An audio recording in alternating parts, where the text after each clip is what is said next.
Prabhupada ki jai. Prabhupada ki jai.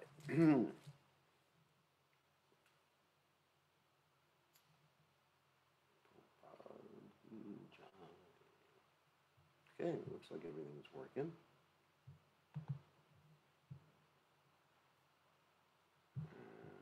One more thing.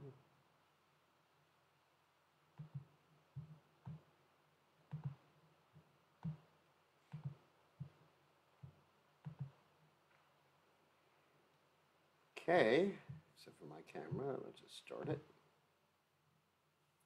All right, here we go. Nice to see everybody. Let me just put myself in the center. Okay, we're back to the Nectar of Devotion again. Life is getting back to normal. Thank God. Oh my God. Thank God Vyas Puja only happens once in a year.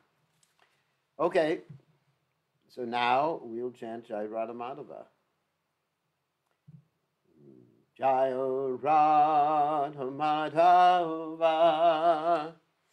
Kunja Bihari Jai Radha Madhava Kunja Bihari Gopi Chanaballabha Giri Bharadhati Gopi Janaballabha Giri Bharadhati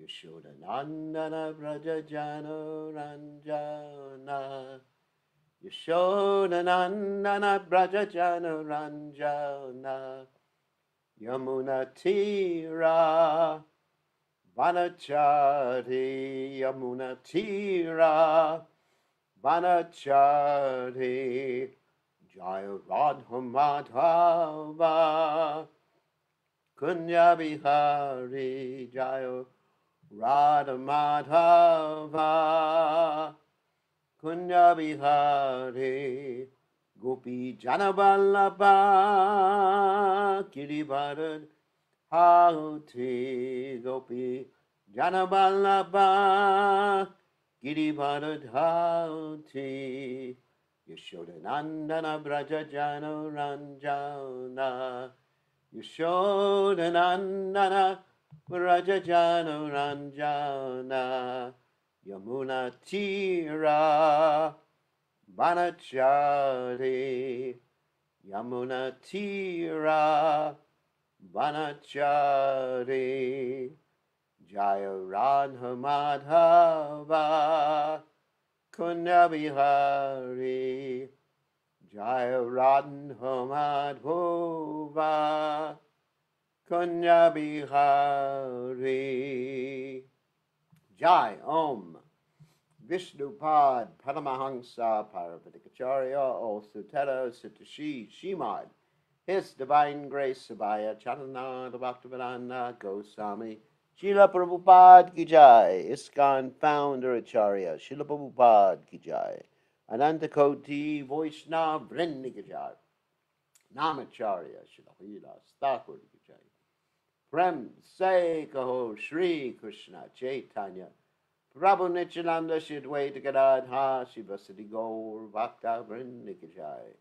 Shri Shri Radha Krishna Gopi Gopinath Shyam Kund Radhakunda Giri Govardhan Ki Jai Vrindavanam Ki Jai Mathuram Ki Jai Jagannath Swami Ki Jai Yamunamai Ki Jai Srimati Tulasi Devi Ki Jai Samaveda Bhakta Vrinda Ki Jai Gaur Premananda Hari Hari Gaur.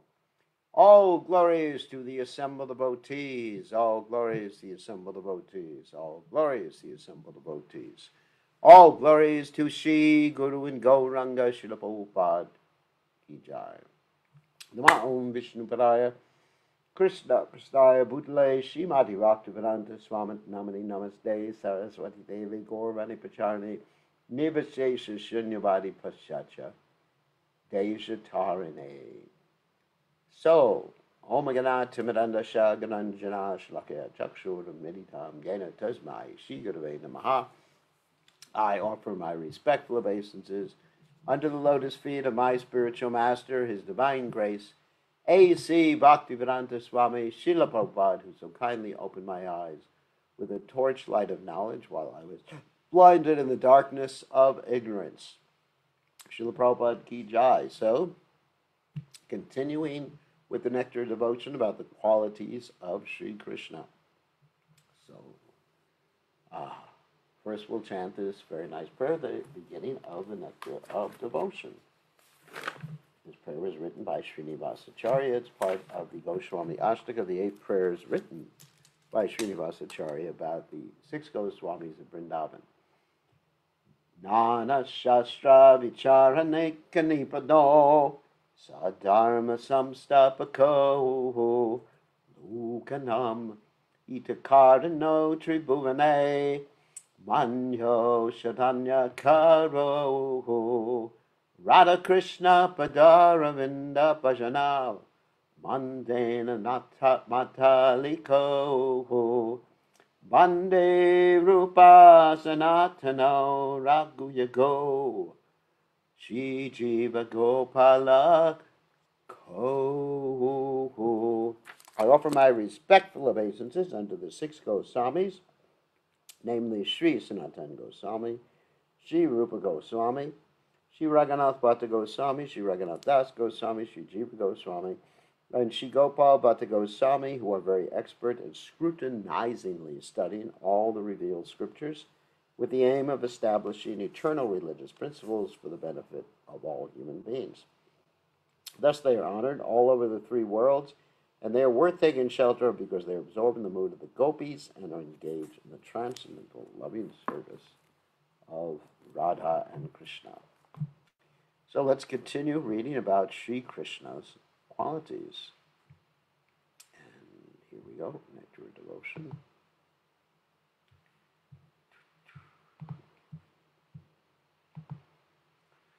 So the next quality we're going to read about that Krishna shows, manifest, is respectful. A person who shows adequate respect to a spiritual master, a brahmana, and an old person is understood as being respectful. When superior persons assembled before Krishna, Krishna first of all offered respect to his spiritual master, then to his father, then to his elder brother Balaram. In this way, Lord Krishna, the lotus eye, was completely happy and pure at heart in all of his dealings. So there's this etiquette in society that if someone is older than you, you offer respect to them. Someone is equal to you, then you make friendship with them. And someone who is younger than you, they offer respect to you. And you see this in Krishna approaching the Pandavas, that Krishna would actually offer respects to Yudhisthira and to Bhimsen. Both of them were older than him. Of course, Krishna is the oldest of the old, you know. But he's Navayoganam child. Anyway, so apparently he was the same age as Arjuna, so he was friends with Arjuna, embraced him, and then Nakula and Sahadev offered their respectful obeisances to Krishna. So this is etiquette. I mean, it makes society nice when one has etiquette. And there's certain etiquette, just like previously in America, that you would never call your mother by her name. But then after some time, people started calling their mother or their mothers by their names, saying, "Hey, Matilda, where's the food?" Something like that. But one has to address the mother in terms of the mother's position. Mother, Mataji, Mami or Mom, and father is Pita, Pitaji, Dad, Father, like that. Not Fred. So one should observe these things in all the dealings. It makes it very nice. And even in household life, usually the husband would address the wife as Pavariya, not Matilda, and the wife, that's an interesting Indian name, Mata Tilda. Anyway, so and the wife would address the husband as putty. Putty, putty. Anyway, not going to tell a joke about that, which I could. So anyway, so these are items of etiquette that make a society nice, that people observe some etiquette when dealing with each other. It's not, hey, Gurudev, how you doing, pal? So anyway, 34, gentle. Any person who neither becomes impudent nor exhibits a puffed up nature is called gentle. The example of Krishna's gentle behavior was manifested when he was coming to the arena of the Rajasuya sacrifice arranged by Maharaj Yudhishthira, Krishna's older cousin.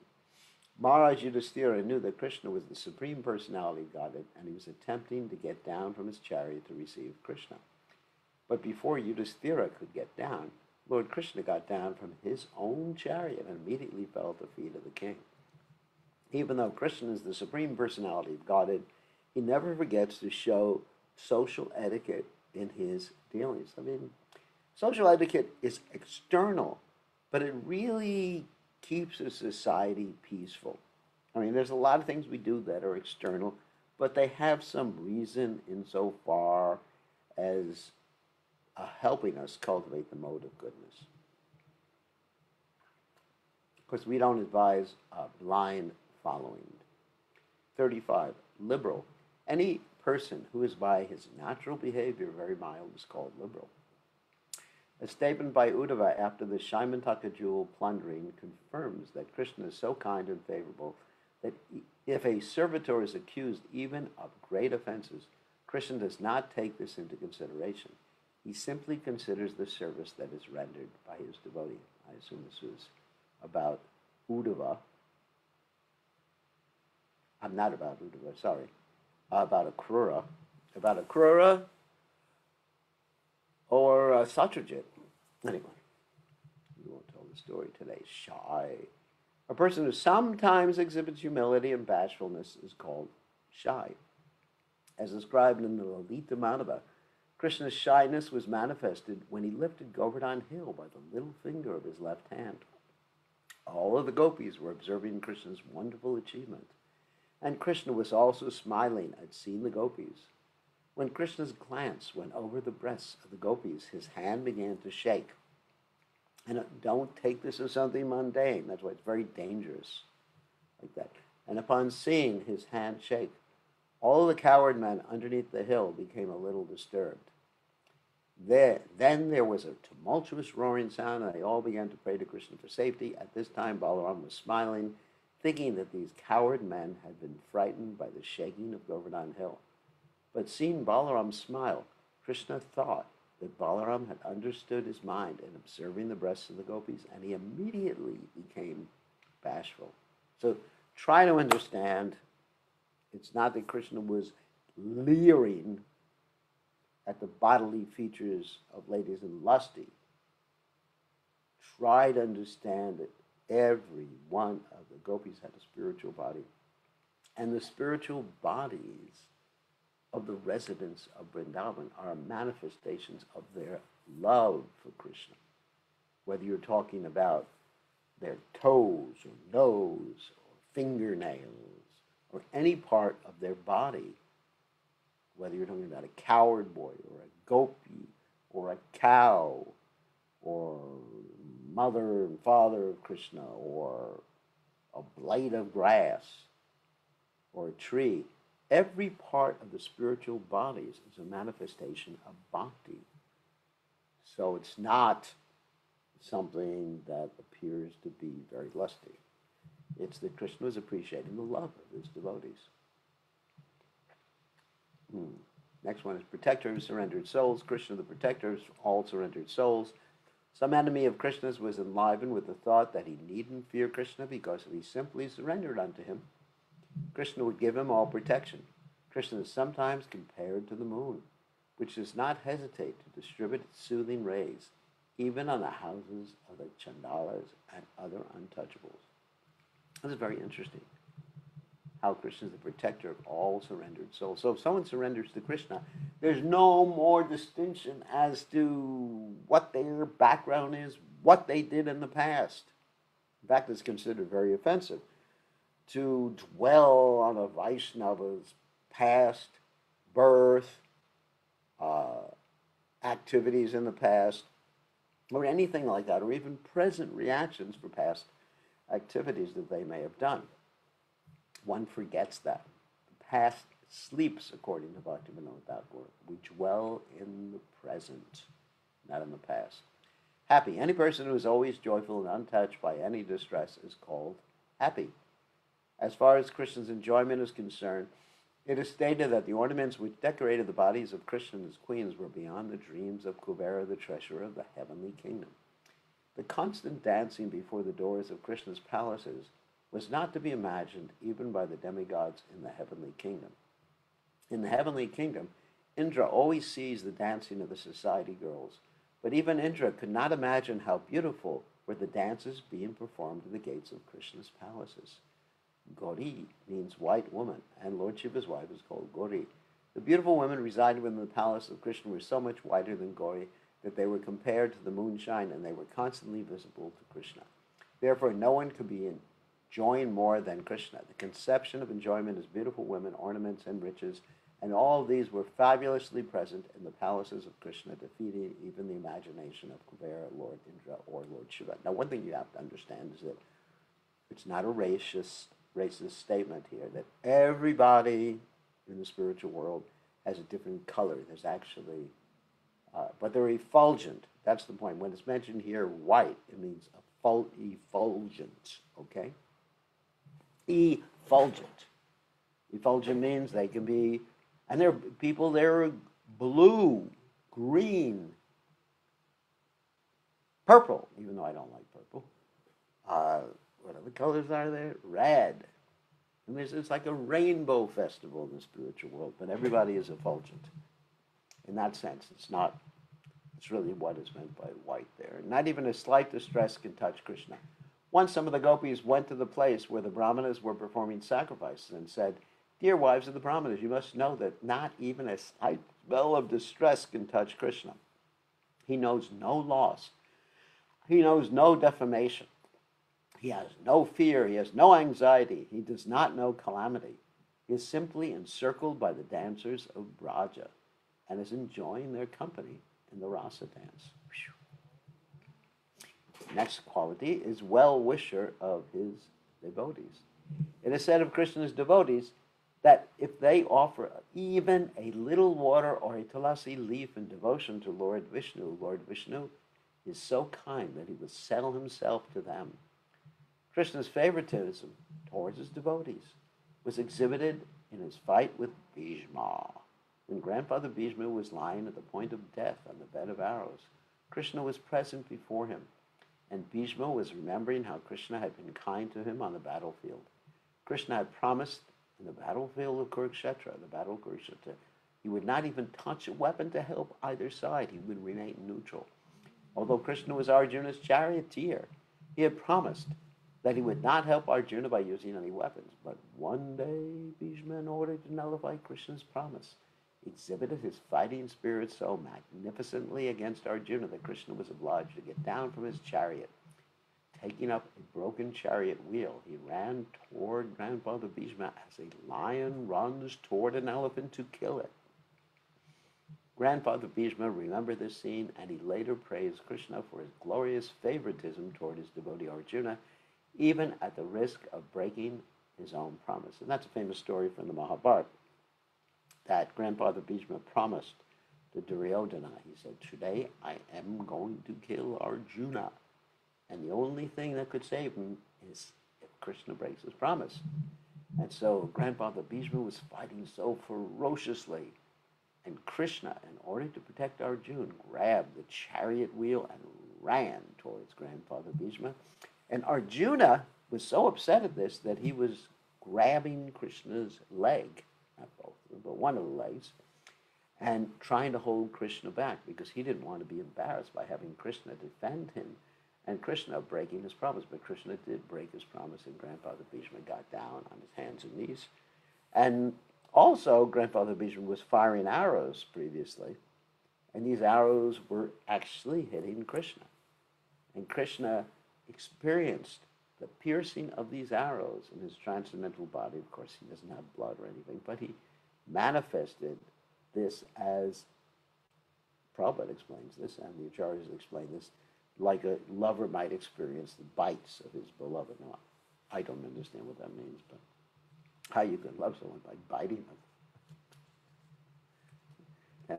And I would say that I was bit by a dog one time. I was walking in Fiji near the temple, and then the dog bit me and ripped my dhoti and drew blood.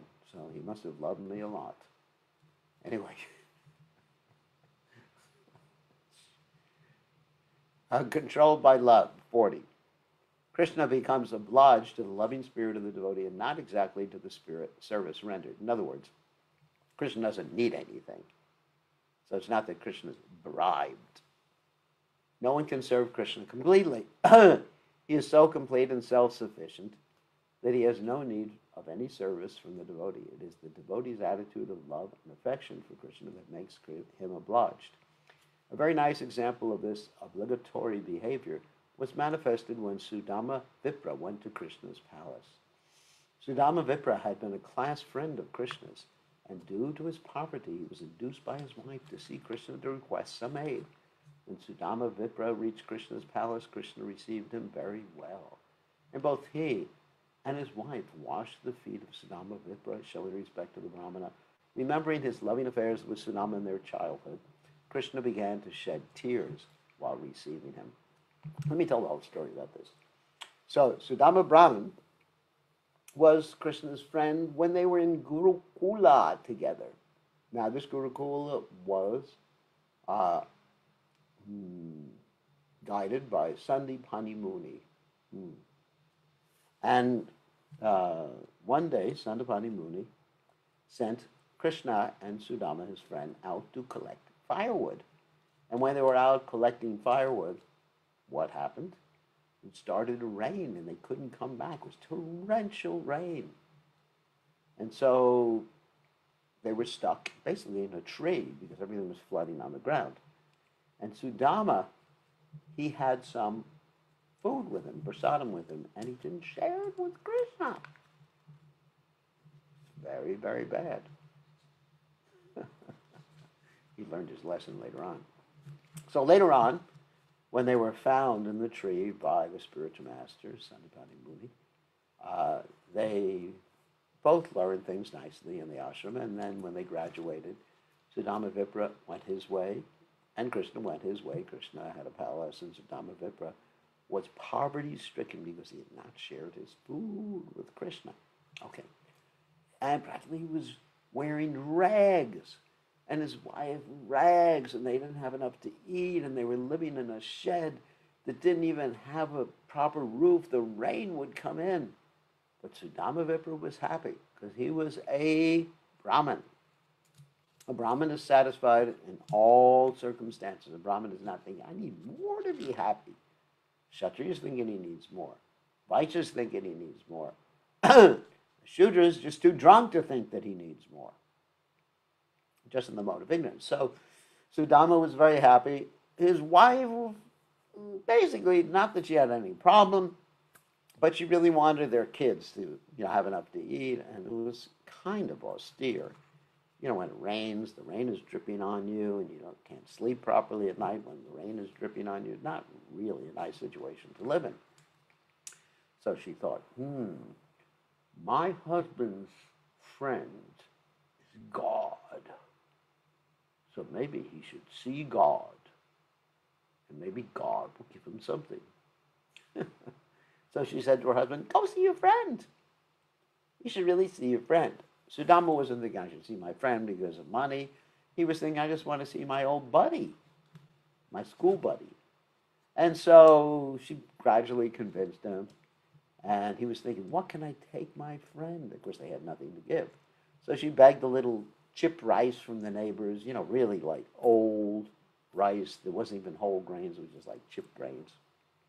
And she packed it in a bag. And Sudama went very, very happily to visit his friend. And when he went to visit his friend Krishna in Krishna's palace, Krishna received him, sat him on his own bed, and began to bathe his feet, which is how you're supposed to receive a Brahmin. And he had Rukmini basically fan Sudama. So he's receiving him like this. And Krishna looked at that bag that Sudama had and said, I think you have something for me. And Sudama was too embarrassed. No, no, no, no. And Krishna grabbed the bag and he ate one morsel, two morsels. And his wife, Rukmini, stopped him. He said, no, no, no. Enough is enough. If he eats too much, he'll get too many blessings. That's what Krishna eats too much, not Sudama. So Sudama eventually said goodbye to Krishna. Didn't even ask Krishna for anything. He had no material desires. Okay. And so then he's on his way back, reaches his village, but he doesn't recognize the village or his house. Where his house was is this gigantic mansion with a swimming pool and a Tesla in the garage. No, I made that up. So, anyway, big mansion, so many servants, and his wife is being served by all these servants, and then he was like, wow. So just by offering a little bit and loving Krishna, he was rewarded immensely. A lot of people like that story. Why? Because it encourages them to worship Krishna, but that's not a good reason to worship Krishna. However, sometimes we can trick people into worshiping Krishna, telling them that story. In our temple in Suva, one of the devotees who helped establish the temple in Suva insisted that there actually be that picture, a picture of this particular pastime on the wall, to encourage people to give money. You know, sometimes you encourage people, you say, well, anyone who gives $10 to Krishna gets it back 1,000,000-fold. Okay, here's 10, where's my million, Krishna? And sometimes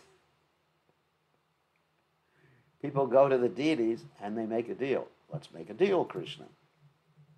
Okay, let's make a deal. Let's negotiate, Krishna. I have this business deal, investment. And if it's successful, Krishna, you get 50% and I get 50%. How's that? You didn't even have to invest anything, Krishna. That's right.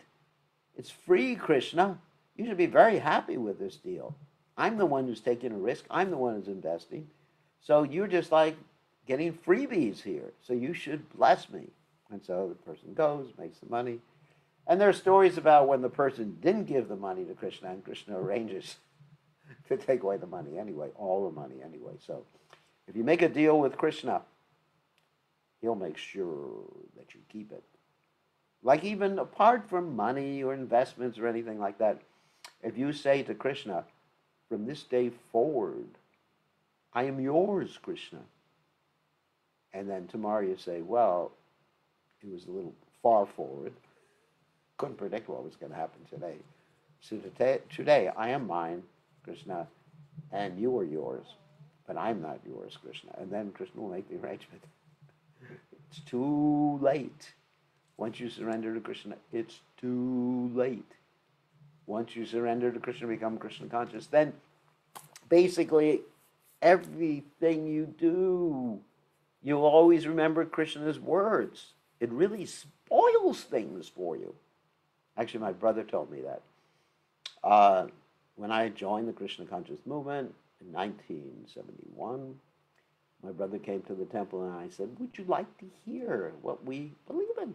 He said, no, don't spoil it. And it is true. Once you take up Krishna consciousness, your consciousness is completely changed. And even if you try to enjoy the world as you did before, you won't be able to do it. Everything changes because your consciousness has changed. It's an amazing phenomena, one that you have to be aware of. So don't come to Krishna consciousness because it's quite dangerous. Yeah, because the very things you had fun doing before are not fun anymore. That's a fact. I mean, I can remember before I joined the Krishna consciousness movement, before I started chanting Hare Krishna, a lot of things were fun. And now, they're boring. It's like being in a different world. Wow. And it's not just like some brainwashing. Of course, brainwashing in the sense that it cleans your heart, cleans your brain, cleans your mind and everything, your soul. That's true too. But you can't relate. I mean, just like I am 71 years old, and many years ago, I used to play with blocks.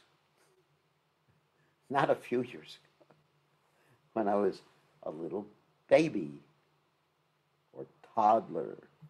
I used to play with blocks, and I really enjoyed it. I just remember putting blocks A, B, C, D, E, F, G, and spelling different things, Scrabble. And now, if you ask me to play with blocks, it says, what? How can you ask me to do something like that? So, as you grow spiritually, then you lose interest in things. You become more advanced, and just like, it's hard to relate. It's really hard to relate. All right.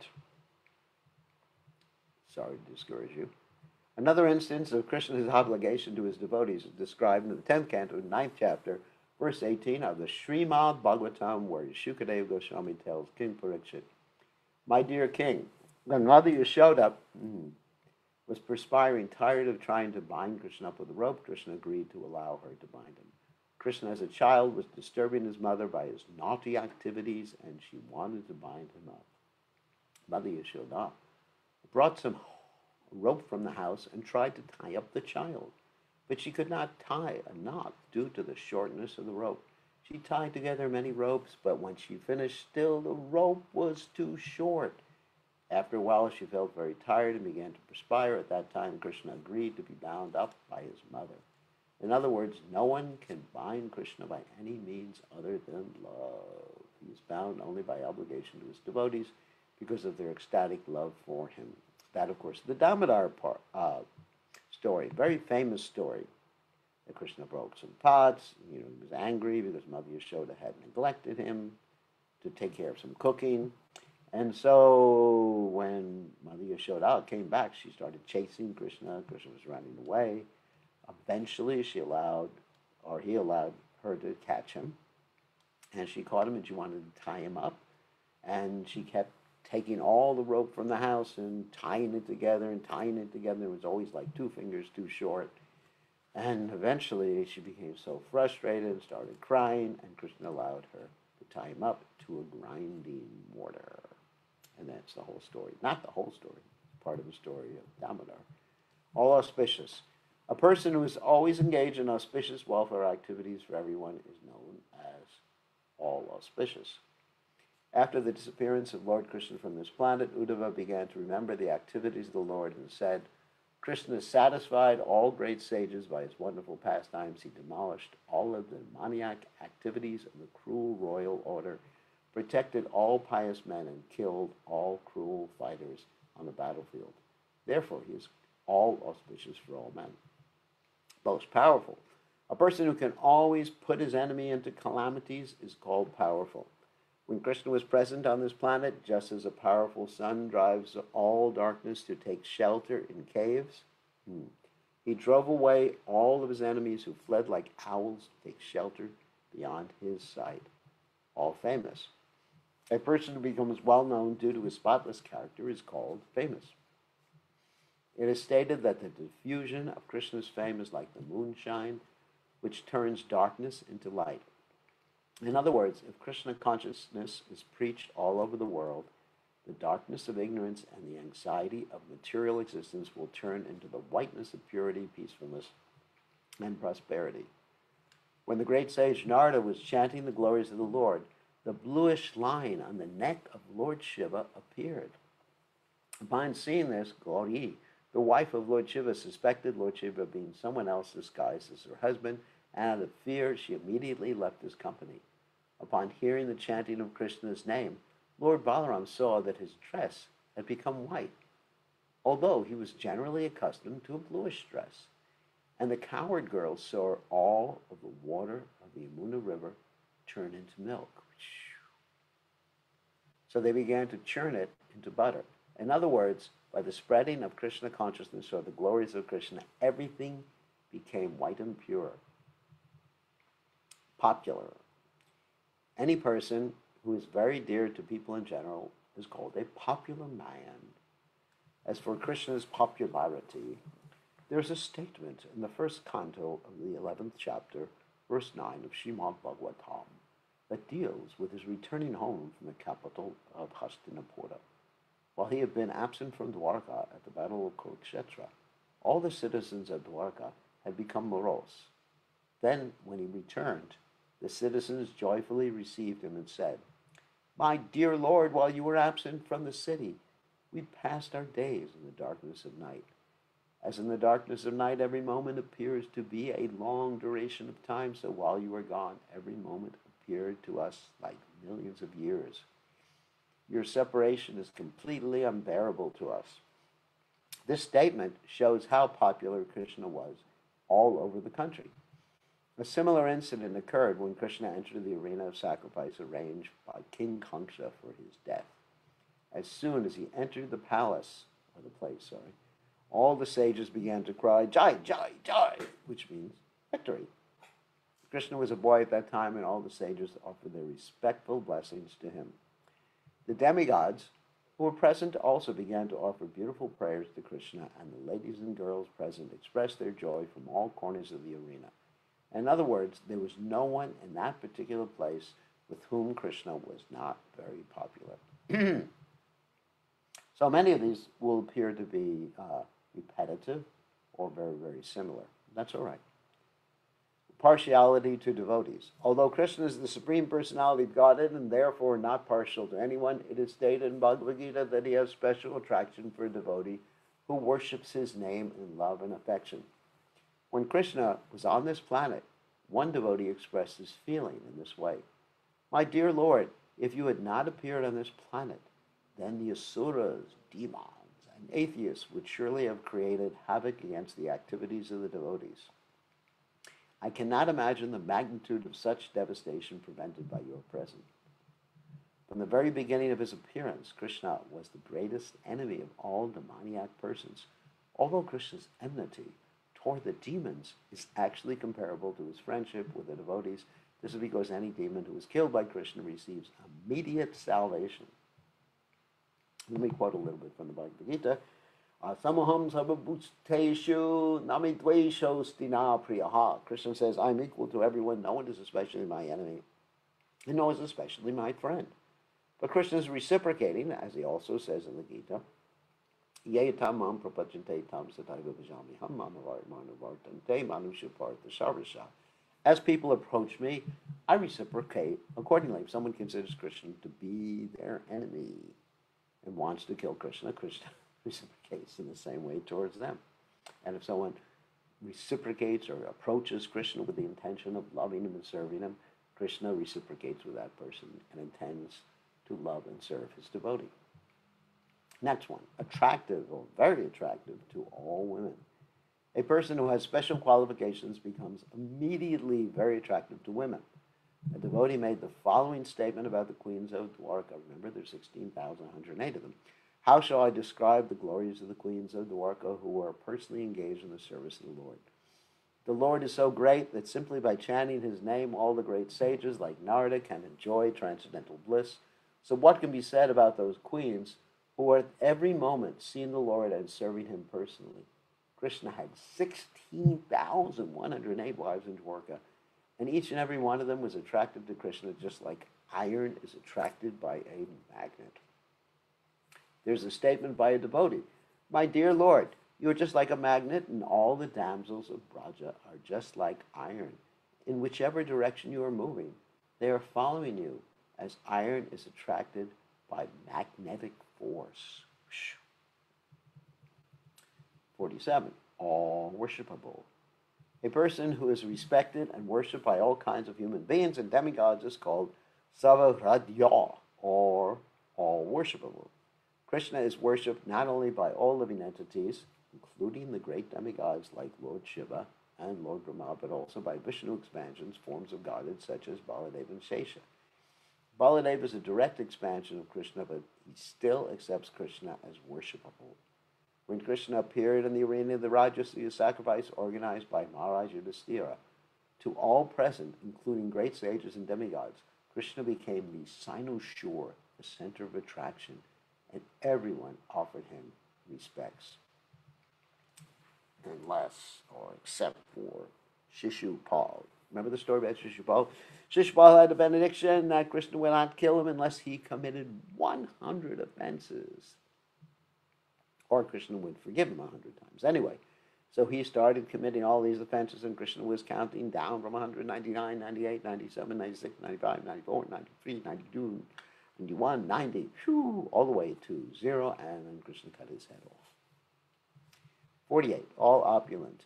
Krishna is full in all opulences, namely strength, wealth, fame, beauty, knowledge, and renunciation. And actually, each and every one of us has some strength, some wealth, some fame, some beauty, some knowledge, and some renunciation. But Krishna has it in an unlimited degree. And that's what it means when we say that Krishna is Bhagavan. Bhagavan means full of bhoga, or full of opulence, all these opulences. And this particular definition of Krishna, or explanation of Krishna, was manifested by Parashara Muni, the father of Srila Vyasadeva. When Krishna was present in Dwarka, his family, which is known as the Yadu dynasty, consisted of 560 million members. Woo! Almost half the population of China. Oh my God, almost half the population of India today. Whew. So how is that possible? Well, when Krishna appears, he brings down the spiritual world. The spiritual world is unlimited. Space expands, time expands. If you study science, you'll understand that space, time, and gravity are all very much connected, and gravity is described as the bending of space-time. Don't ask me to explain it to you because you won't be able to understand. So gravity, anyway, it's arranged by Krishna. There were more than 900,000 big palatial buildings there to house all the people. And everyone in them respected Krishna as the most worshipable. Devotees were astonished to see the opulence of Krishna. This was verified by Bilvamangal Thakur when in Krishna Karnamrita he addressed Krishna thus: "My dear Lord, what can I say about the opulence of your Vrindavan? Simply the ornaments on the legs of the damsels of Vrindavan are more than Chintamani, and their dresses are as good as the heavenly Parijata flowers." Chintamani, of course, is the spiritual gems. "And the cows exactly resemble the Surabhi cows in the transcendental abode. Therefore, your opulence is just like an ocean that no one can measure." Okay. Next one is all honorable. A person who is, went too far. A person who is chief among all important persons is called all honorable. When Krishna was living at Dwaraka, demigods like Lord Shiva, Lord Brahma, Indra, the king of heaven, and many others used to come and visit him. The doorkeeper, who had to manage the entrance of all these demigods, one day was very busy, and he said, "My dear Lord Brahma and Lord Shiva, please sit down on this bench and wait. My dear Indra, please desist from reading your prayers. This is creating a disturbance. Please wait silently. My dear Varuna, please go away. And my dear demigods, do not waste your time uselessly. Krishna is busy. He cannot see you." Now, there's this interesting story that one time Lord Brahma was very proud. This is a pastime. It's not a criticism of Lord Brahma. And so Lord Brahma went to go see Krishna at Dwarka, so basically knocked on the door or whatever. And doorman said, "Who's there?" He said, "Lord Brahma." And the doorman said, "Let me tell Krishna." So he went to see Krishna, and he said, "Lord Brahma says he's here." And Krishna said, "Ask him, which Lord Brahma are you?"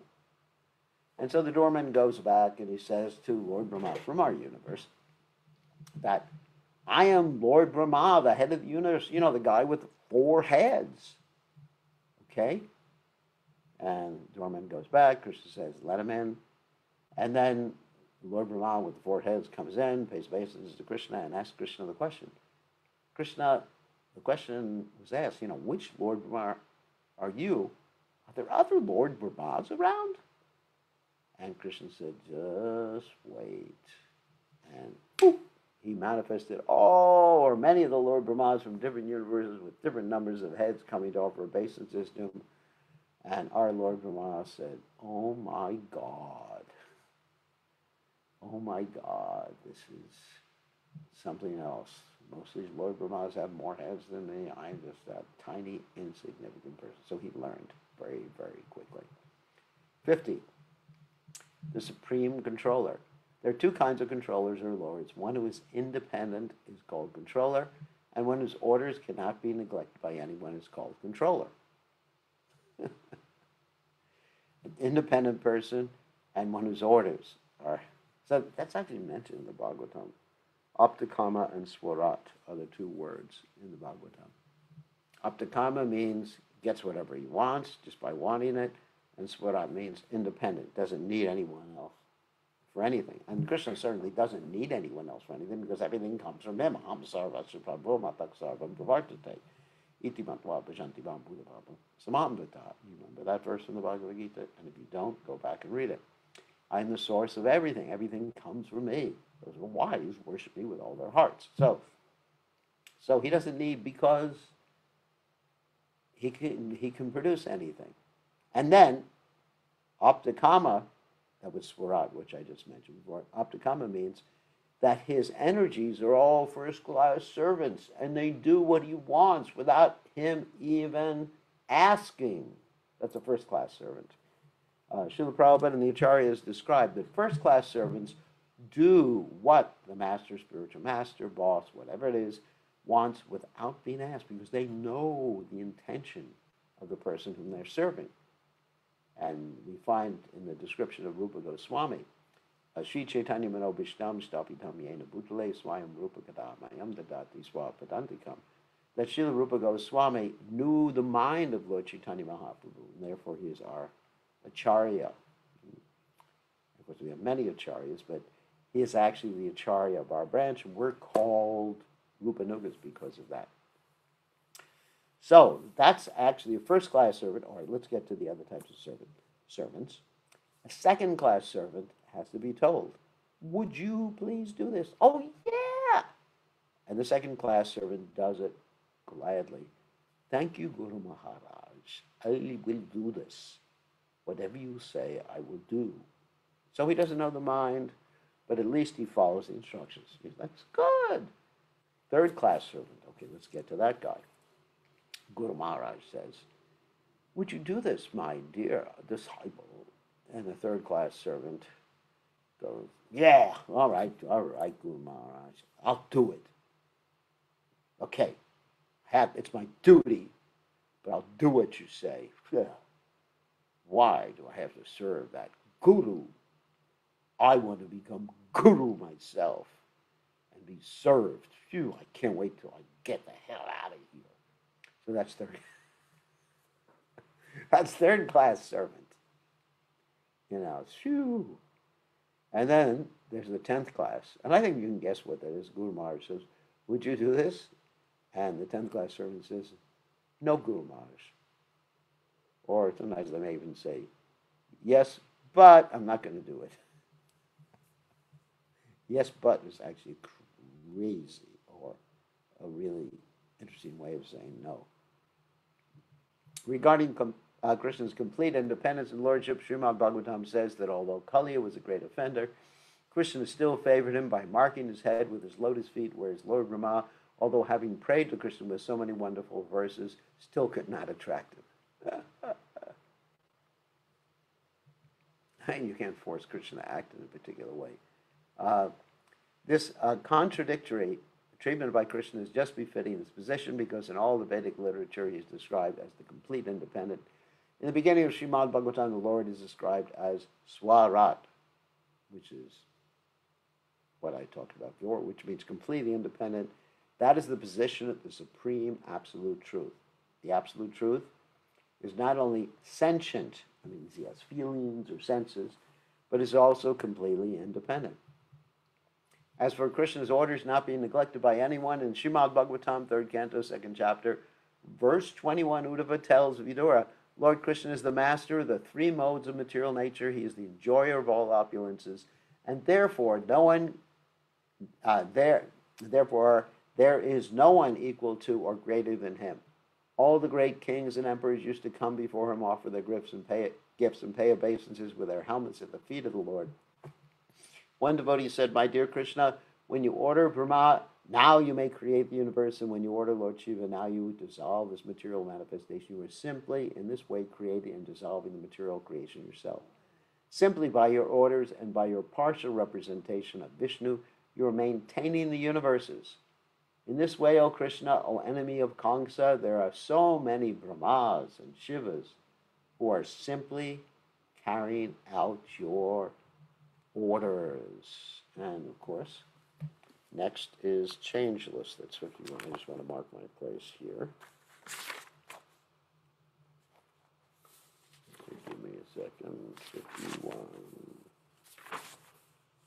We are describing the qualities of Krishna. Changeless. Okay, so now we will take questions from all you nice devotees. Give me a second to unmute you.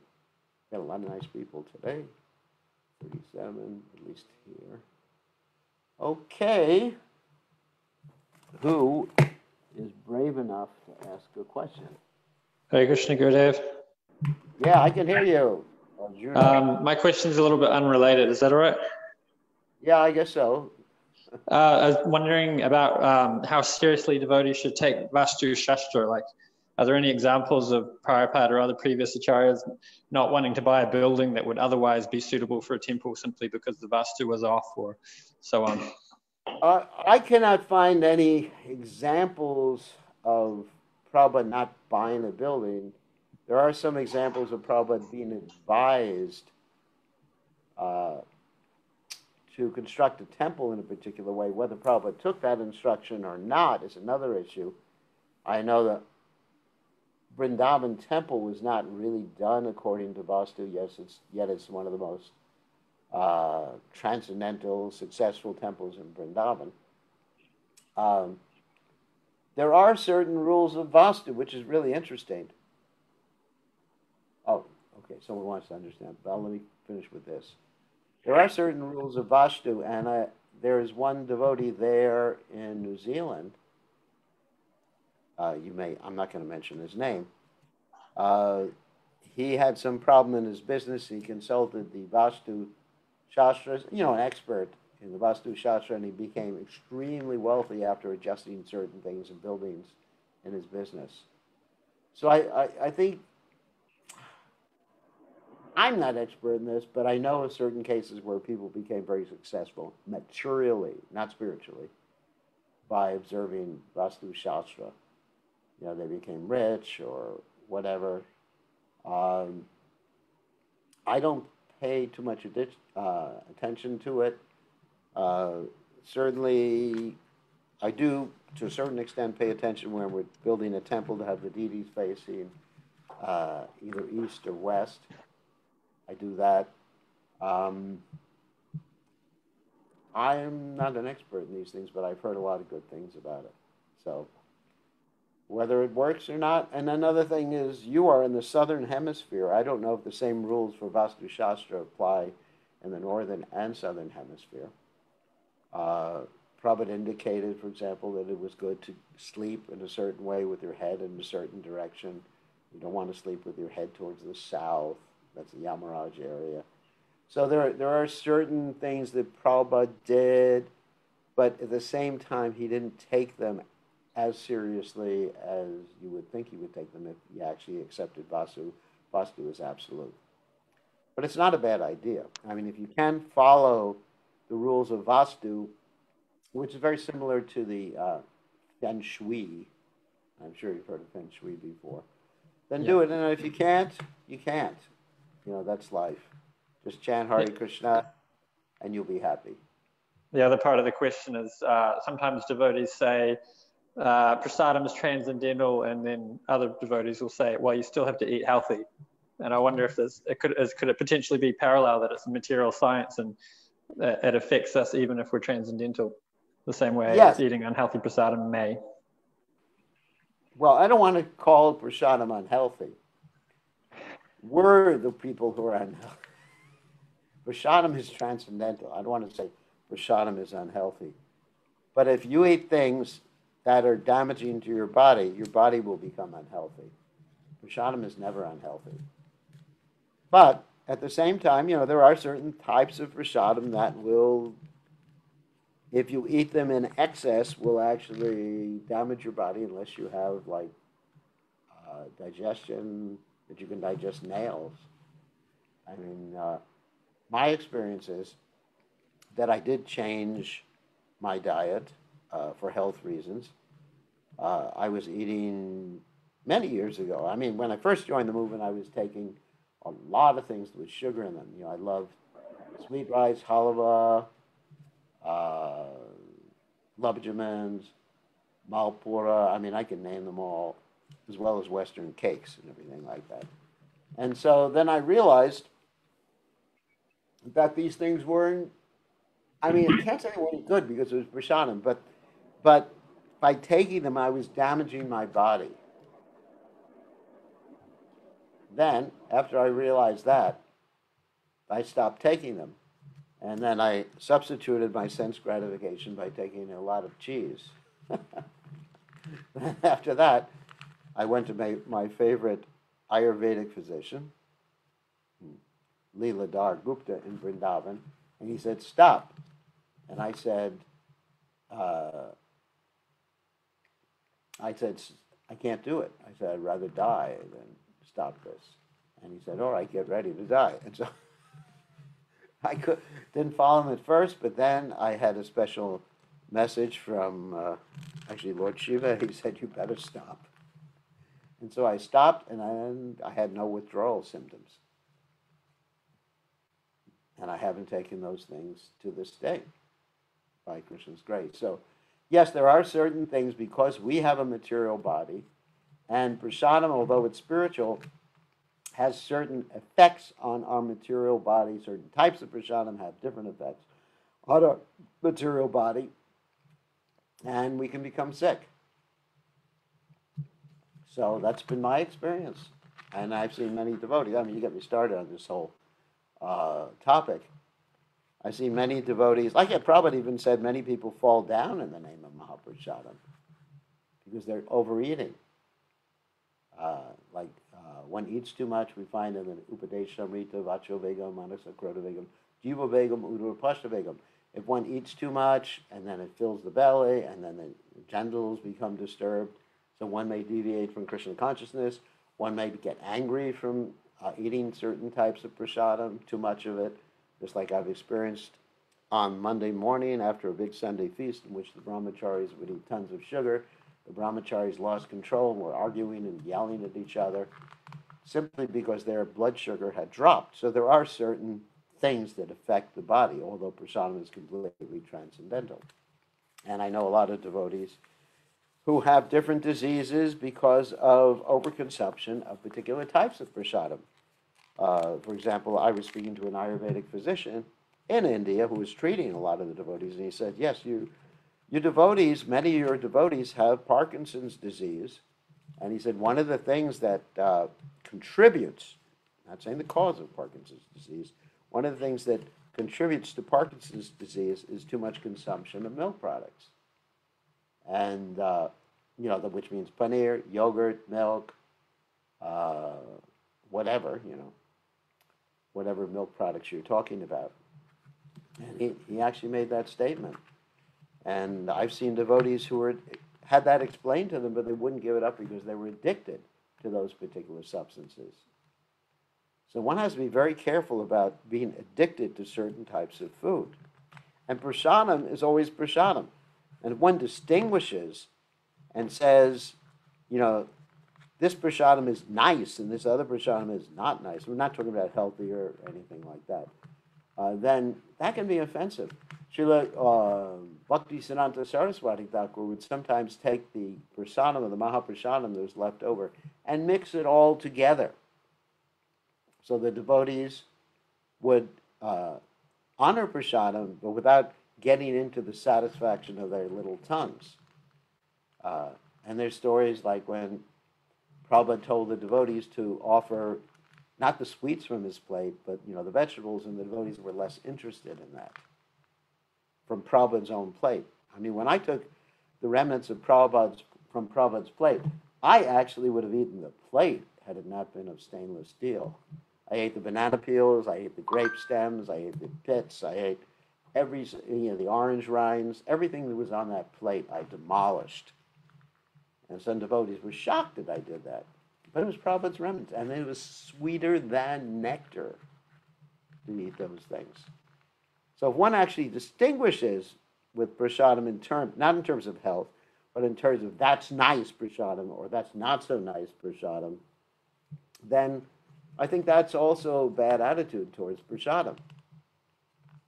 Prasadam is not meant for our enjoyment. Of course, in the beginning, yes, it gives us enjoyment. But we're supposed to honor prasadam.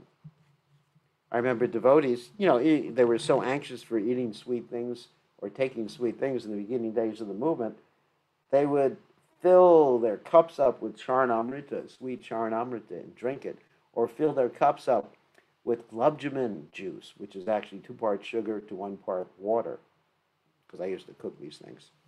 And they would drink it. I would do that too. So anyway, so one has to be careful. Too much eating, even prasadam, can actually stimulate the senses. Eating the wrong thing, of course, prasadam is never wrong, but eating the wrong things insofar as your body is concerned can cause you to have health difficulties. I mean, you have to be practical. You have to see the results of eating certain things or not eating certain things, or eating too heavy or not eating enough, and see how it affects your body. I mean, you can't be blind to these things. I've had devotees with cancer, and it's a known fact amongst doctors that eating sugar feeds the cancer. And I tell them, anyway, Arjuna got me started on this because it's one of my favorite topics. And then I told them, please, I beg you, don't take any more sugar, condensed milk stuff, please. I'm begging. I actually beg them not to do that. And they continue to do it. And then their cancer progressed. I mean, I have friends who died because of that. And so, and they kept saying prasadam is prasadam. Yes, prasadam is prasadam. That's true. Prasadam is prasadam. But there are varieties of prasadam. I mean, it's a fact. So one has to be careful what they eat in order to maintain health.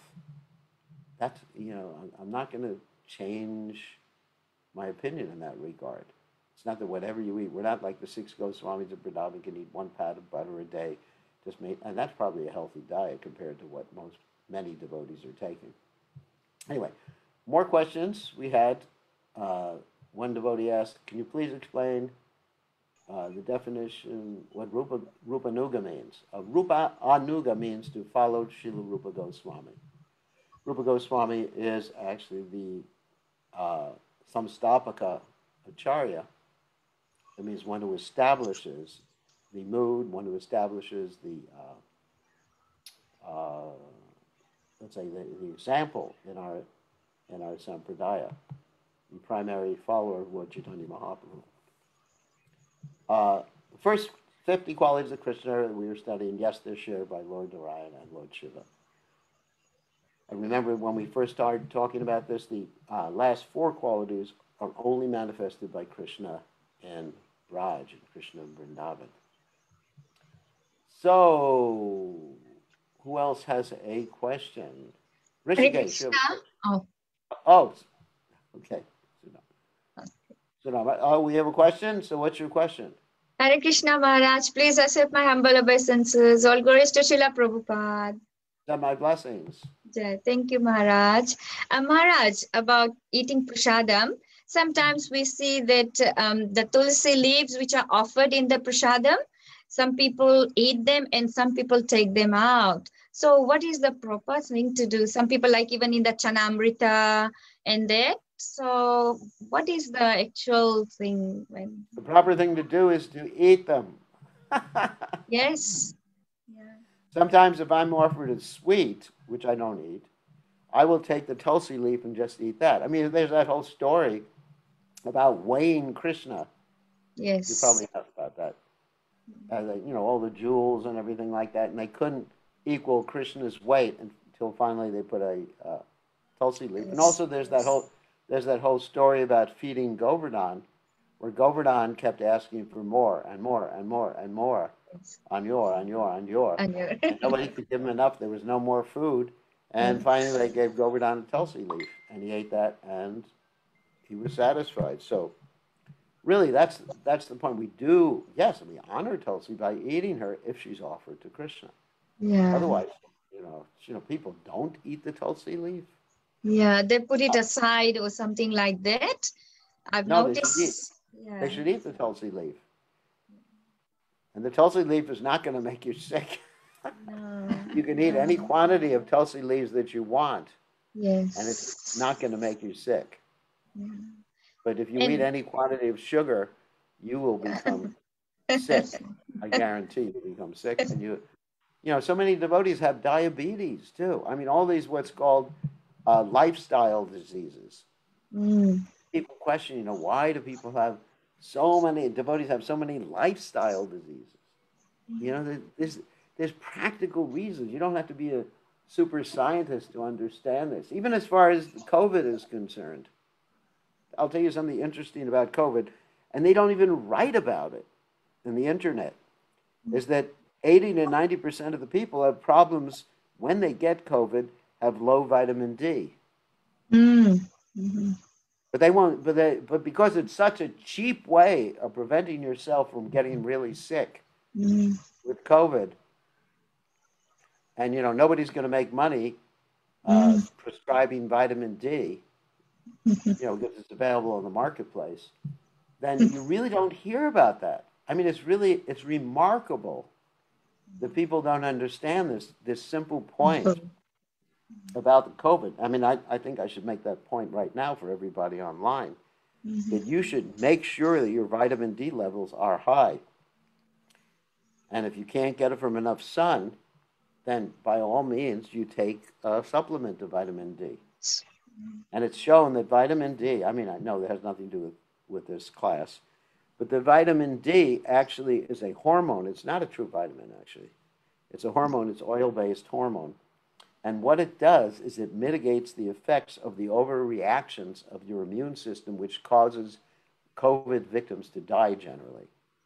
Usually those who have COVID don't die because of the COVID. They die because of the immune system overreacting and causing inflammation. And because of that inflammation, the person dies. That's why hate to mention his name, but when the President of the United States got COVID, one of the first things they gave him was steroids and vitamin D. And he seemed to have recovered really quickly.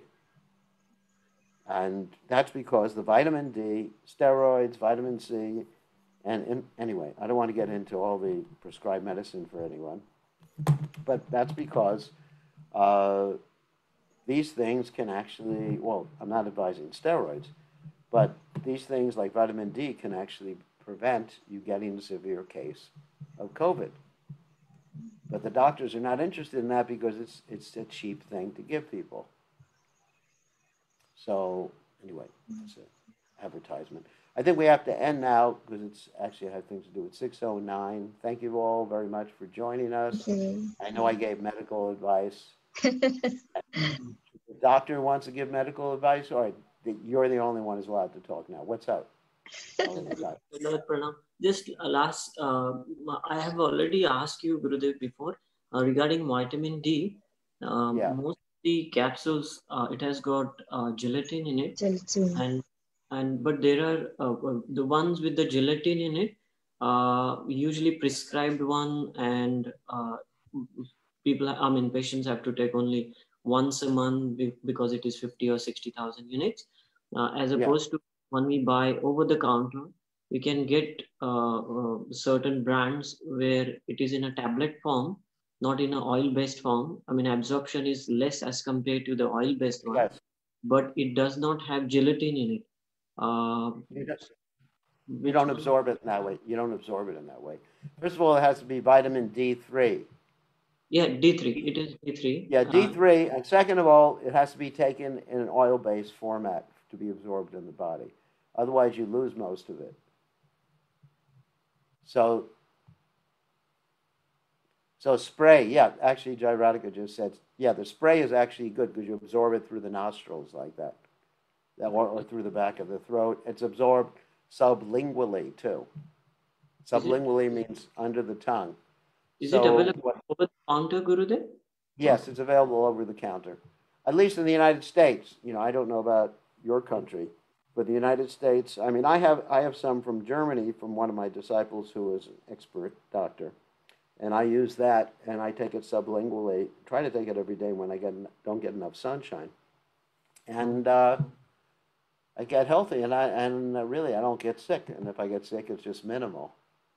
So vitamin D actually moderates.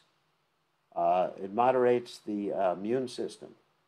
Not only does it increase the immune system, but it moderates it. And Sumukha says, how many? Oh my, here I go with the doctors again. How many hours of sun is needed depends on the color of your skin. If you have darker skin, need more sun. Lighter skin, need less sun. Too much sun for light skin, and then you can get cancer. Too little sun for dark skin, and then you don't get enough vitamin D. Or another thing called nitric oxide. I didn't want to turn this into a whole medical thing. But, you know, and what they do in the hospital, unfortunately, they put you in a room where you don't get any sunshine. Yeah. So, anyway, there's many things they do. I'm not speaking against modern medicine, but it is a fact borne out by many studies that people with higher levels or lower levels of vitamin D in their system are more prone to have severe cases of COVID and die. So, please. And also MS, also Parkinson's disease, and other autoimmune diseases. What's that, Nalini Kant? Gurudev, so if oil-based sprays are not available in New Zealand, I don't think so. So then the one with the gelatin is okay. We've got the oil-based one. My wife knows how to get it. Oh, so Madhava Sangani knows how to get it. So just talk to Arjuna Madhava Sangani. Okay, all right. Okay, on that happy note, don't die today. Yeah, K2 and D3, that's the best combination. What Gopal is showing, I'm going to put him like, spotlight him for everybody so you can see. See, that's the best combination. The best combination is called K2D3. And this is vegan. There's no animal products here. Yeah, well, they're from countries where they don't have such a big selection like we do. This is just available in the U.S. at least. Yeah. It's once is it liquid? I don't know what form it is, but anyway, so you have to look into it and make sure that you got adequate vitamin D3. D3 is the type that's used by the body. I think I have to go now because it's the source of the D3 in this is mushrooms. That's nice. So nice. So I have to go now. It's getting dark, and I'm scared of the dark. So okay, all glories to His Divine Grace, Srila Prabhupada,